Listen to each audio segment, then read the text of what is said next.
Hello बच्चों, बहुत बहुत स्वागत है आपका इस वीडियो में। तो बच्चों, आज इस वीडियो में हम क्लास 9th के वर्क पावर एनर्जी के न्यूमेरिकल्स कंटिन्यू करेंगे। ठीक है, हम 4 न्यूमेरिकल्स करेंगे यहाँ पे, जिससे आपका चैप्टर का रिवीजन हो जाएगा और सारे कॉन्सेप्ट एंड फॉर्मुलेस का रिवीजन हो जाएगा।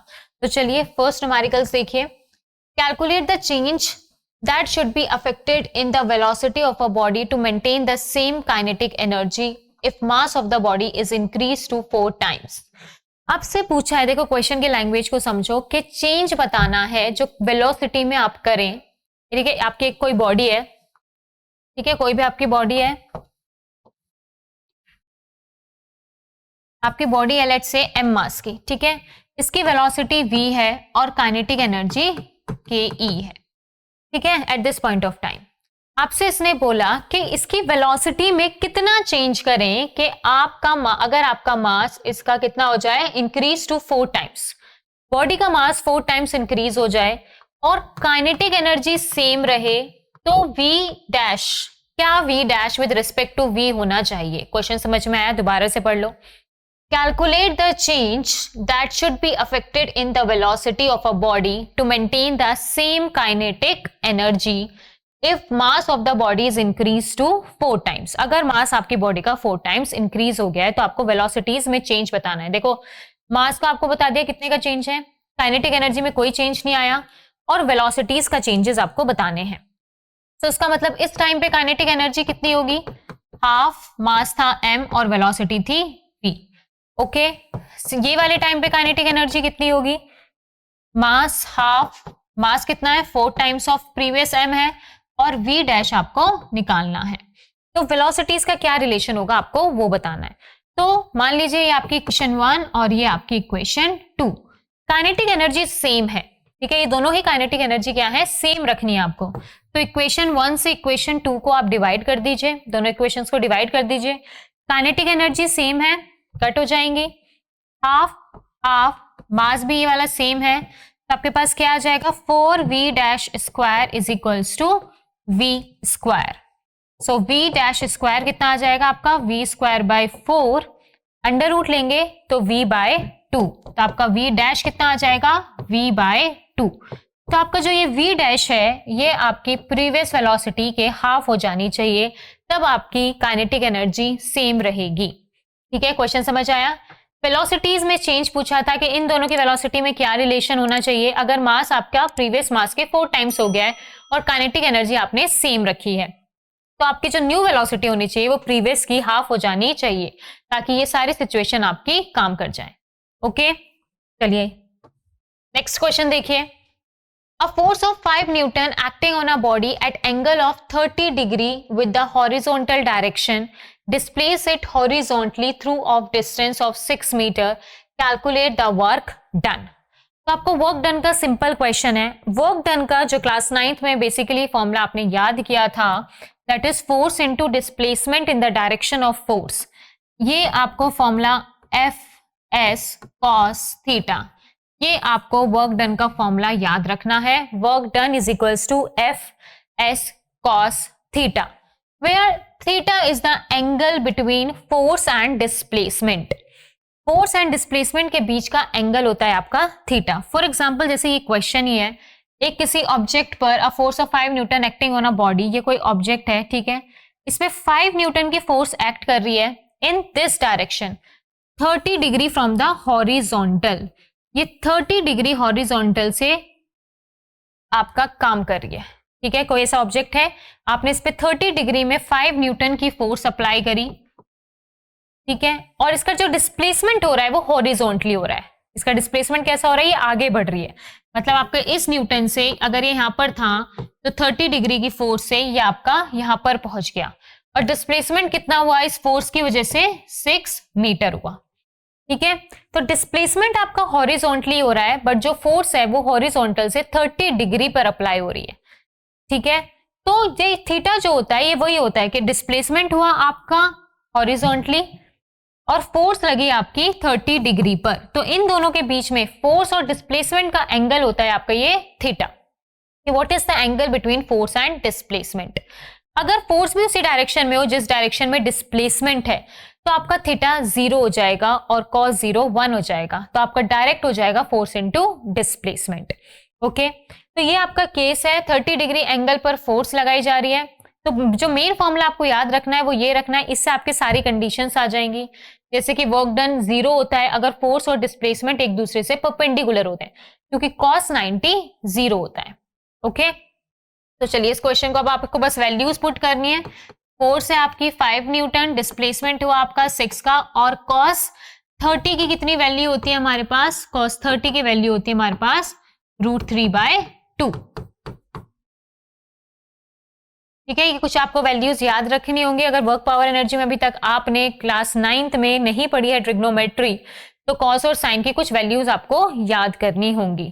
ठीक है, जैसे कि cos 0 आपका 1 होता है, cos 30 आपका √3/2 होता है। ओके, cos 45 आपका 1/√2 होता है, cos 60 आपका हाफ होता है, और cos 90 आपका 0 होता है। तो आप 5-6 वैल्यूज कुछ आप ये याद कर सकते हैं। तो 5 × 6 × √3/2, तो आपका आंसर आ जाएगा 15√3। तो वर्क डन हो जाएगा आपका 15√3 जूल्स। ठीक है, सब कुछ ऐसा यूनिट में है, ये जरूर चेक कर लीजिएगा, तभी जूल्स में आएगा। 6 मीटर है, एंगल 30 डिग्री है। ठीक है, आपका displacement should be in metres, तभी आप इसको वर्क डन को जूल्स में लिख सकते हो। तो वर्क डन आपका आ जाएगा 15√3 जूल्स। नेक्स्ट क्वेश्चन देखिए, a hammer of mass 1 kg falls freely from a height of 2 meter. Calculate the velocity and the kinetic energy of the hammer just before it touches the ground. Does the velocity of hammer depend on the mass of the hammer? तो इसमें देखो आपको 3 questions का answer करना है। एक hammer है of mass 1 kg falls freely from a height of 2 metre. एक कोई हैमर है आपका 2 मीटर हाइट से वो फ्रीली फॉल किया है, एंड इसका मास कितना है? 1 kg है।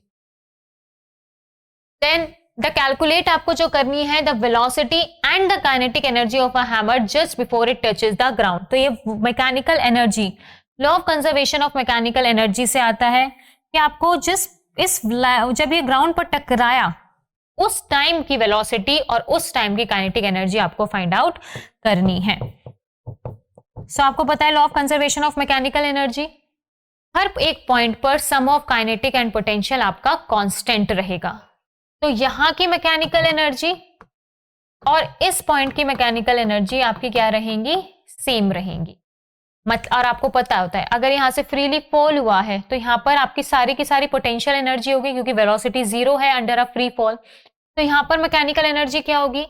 Kinetic energy plus potential energy. Kinetic energy 0 होगी क्योंकि फ्रीली फॉल है, आपने जब इसको ड्रॉप कराया तो उसकी इनिशियल वेलोसिटी 0 थी, तो इस पॉइंट पर काइनेटिक एनर्जी आपकी 0 हो जाएगी। पोटेंशियल एनर्जी की बात करें तो mgh, मास आपको दे रखा है 1 kg, g आप ले लीजिए 10 और हाइट आप ले लीजिए 2 मीटर। ठीक है, सो मैकेनिकल एनर्जी आपकी आ जाएगी 20 जूल्स। इस पॉइंट पर मैकेनिकल एनर्जी, अब देखो जो यहां पर मैकेनिकल एनर्जी होगी यहां पर भी मैकेनिकल एनर्जी होगी, और ये बिल्कुल नीचे वाले पॉइंट की बात कर रहे हैं, तो पोटेंशियल एनर्जी इस पॉइंट पर क्या हो जाएगी? तो मैकेनिकल एनर्जी, पोटेंशियल एनर्जी इस बार 0 हो जाएगी, और काइनेटिक एनर्जी आपकी हो जाएगी ½ mv²। मैकेनिकल एनर्जी की जगह आप ये 20 पुट कर सकते हैं by law of conservation of mechanical energy. तो ये आपका 20 हाफ, मास है आपके पास 1 kg into v², so 40 is equals to v²। तो वेलोसिटी आपकी आ जाएगी यहां से √40 2√10। ठीक है, 2√10 आपके पास वेलोसिटी आ जाएगी इन मीटर पर सेकेंड। ठीक है, तो ये हो जाएगी आपकी 2√10 वेलोसिटी। अच्छा, वेलोसिटी अब आपने निकाल दी। अब आपको उससे पहले कि आपको काइनेटिक एनर्जी भी बतानी थी, तो काइनेटिक एनर्जी आपकी यही, वेलोसिटी को अब यहाँ पे रख दो, आपके पास काइनेटिक एनर्जी आ जाएगी। काइनेटिक एनर्जी आपकी कितनी होगी? काइनेटिक एनर्जी आपकी 20 ही होगी, क्योंकि जिस मैक्सिमम पर पोटेंशियल एनर्जी है वही आपकी नीचे जाके काइनेटिक एनर्जी हो जाएगी। तो काइनेटिक एनर्जी आपकी कितनी होगी? नीचे 20 ही होगी। ठीक है, काइनेटिक एनर्जी विल बी और 20 जूल्स। ओके, और वेलोसिटी आपकी आ जाएगी 2√10 मीटर पर सेकेंड में। उसके बाद उसने पूछा है कि एक और क्वेश्चन है, does the velocity of hammer depend on the mass of the hammer? क्या वेलोसिटी ऑफ हैमर डिपेंड करेगी मास पर? क्या इसमें कहीं पर मास, चलो देखते हैं what is the velocity. Velocity में अगर आप बात करें, इक्वेशन ऑफ मोशन भी अगर आप लगाते हैं तो v is equals to u plus a t, ये होगी आपकी velocity. v is equals to u plus a t देख लीजिए। और फ्रीली फॉल की कंडीशन है तो आप कैसे निकालोगे, इनिशियल वेलोसिटी 0, एक्सेलरेशन g और t इज द टाइम। तो यहां पर वेलोसिटी निकालते वक्त कोई भी आपका मास नहीं आया है। ओके, वेलोसिटी निकालते वक्त हमने कोई भी मास का यूज नहीं किया है। कोई भी बेटा, कोई भी ऑब्जेक्ट अगर फ्रीली फॉल है, ठीक है, किसी हाइट से ड्रॉप कर रहा है, तो जिस वेलोसिटी से वो नीचे जाके स्ट्राइक करेगा वो मास इंडिपेंडेंट होता है। वेलोसिटी आपके मास पर डिपेंड नहीं कर रही है। यहाँ पर डिपेंड इनिशियल वेलोसिटी ऐसे किस एक्सेलरेशन से नीचे आ रहा है और क्या उसके पास कितना टाइम उसको लग रहा है। तो कोई भी ऑब्जेक्ट आपका, ऐसे आपने क्वेश्चन भी किए हैं, एक हैवी ऑब्जेक्ट है, एक हैवी स्टोन है और एक लाइट स्टोन है, दोनों का मास डिफरेंस है, दोनों को सेम हाइट से ड्रॉप किया सेम टाइम पर, तो कौन नीचे जाके पहले स्ट्राइक करेगा। तो अगर हम बात करें कि एयर रेजिस्टेंस नहीं है, कोई एयर रेजिस्टेंस का रोल नहीं है, तो दोनों सेम टाइम पर जाके स्ट्राइक करने वाले हैं। The velocity is mass independent, वो उनके मास पर डिपेंड नहीं करेगी कि पहले कौन जाके नीचे स्ट्राइक करेगा। हैवी मास और लाइट मास सेम हाइट से ड्रॉप कर रहे हो तो सेम टाइम पर नीचे जाके स्ट्राइक करेंगे। कंडीशन है कि एयर रेजिस्टेंस नहीं होना चाहिए, नेग्लिजिबल एयर रेजिस्टेंस के टर्म्स में, ठीक है। तो दोनों मास को एक टाइम पे जाके स्ट्राइक करेंगे। तो velocity is independent of the mass. अगर मास डिपेंडेंट होता तो दोनों ही स्टोन सेम टाइम पर जाके स्ट्राइक नहीं करते। तो क्वेश्चन काफी बार पूछा जाता है कि एक हैवी स्टोन है, एक लाइट स्टोन है, या एक स्टोन है, एक पेपर है, दोनों को सेम हाइट से ड्रॉप किया तो पहले कौन जाके नीचे स्ट्राइक करेगा। तो हमारा आंसर स्टोन हो जाता है, बट नहीं, अगर एयर रेजिस्टेंस नेग्लिजिबल है तो दोनों ही सेम टाइम पर जाके ग्राउंड को स्ट्राइक करेंगे, क्योंकि दोनों का जिस एक्सेलरेशन से दोनों जा रहे हैं that will be same. Okay, A rickshaw puller pulls the rickshaw by applying a force of 100 Newton. 100 Newton की फोर्स दे रखी है आपको। If the rickshaw moves with constant velocity of 36 kilometre per our, किसी कांस्टेंट वेलोसिटी से वो move कर रहा है, velocity is 36 kilometre per our, find the power of rickshaw puller. कितनी पावर रिक्शा पुलर ने जनरेट की है आपको वो बताना है। जो कंडीशंस आपको गिवन है वो आपको फोर्स बता रही है और आपको वेलोसिटी बता रही है। पावर आपको निकालनी है। अच्छा, सबसे पहले यहाँ पर ये देखिए, ये दोनों आपकी फोर्स न्यूटन में है, that is in SI unit, और वेलोसिटी आपकी किलोमीटर पर आवर में है जो SI यूनिट में नहीं है।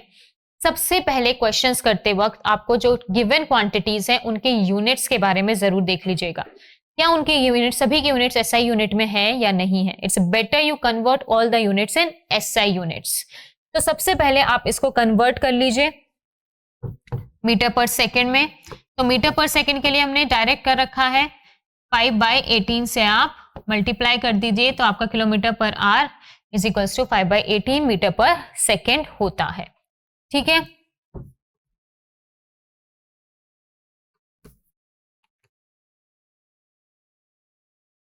आपका आ जाएगा 10 मीटर पर सेकेंड। तो वेलोसिटी अब आपकी कितनी हो जाएगी, 10 मीटर पर सेकेंड हो जाएगी। Find the power. और अगर हम पावर की बात करें, कोई ऐसा फॉर्मूला पावर का जो फोर्स और वेलोसिटी इसके टर्म में हो, ऐसा हमें कुछ याद नहीं है। हमने ऐसा कोई भी फॉर्मूला याद नहीं किया है जो पावर का फोर्स और वेलोसिटी में हो।